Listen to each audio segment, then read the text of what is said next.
it's really lovely that, all of us are here on our own merit. We haven't got any free tickets here, have we?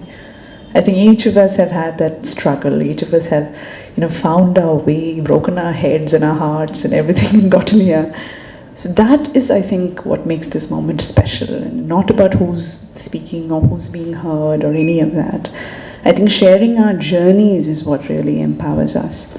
In many ways, when I'm somebody who still lives outside Kerala. My mother lives in Kerala, so I visit very often. And a lot of my work also brings me here. And within my heart, yes, I'm very much the Malayali, quintessential. But outside, when I'm traveling, a lot of people say, in the context of, as ma'am was saying, feminism and women's status and gender equality and all of that, they say, oh, you're from Kerala, it's wonderful for women, isn't it?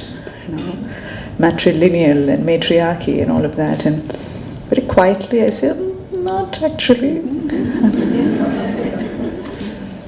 A lot of them don't even know the difference between matriarchy and matrilineal, for that matter.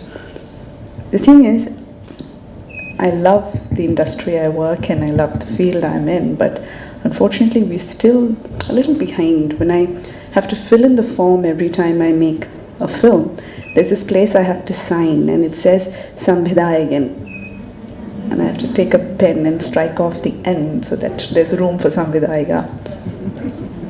It's still there.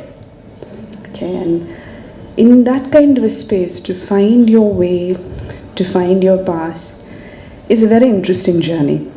Very often I find others, my contemporaries and people who've come before me and after me, and I watch and I wonder how is it that they're doing it and how can I do my thing better. And very often we fall into this pattern of imitating other leaders, imitating essentially male forms of leadership.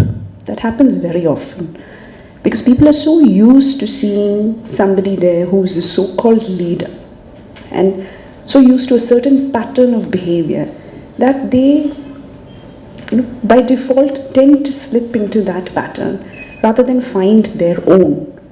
And that, I think, is actually the biggest danger, because we're here on our own strength. Why should we transform ourselves into someone else just because you're put into the position of a leader or you enter the position of a leader?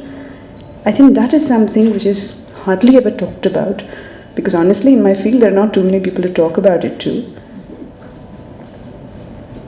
When you speak about the hallmarks of a leader, typically in the film industry, can someone just shout out, what are the qualities you associate with that person?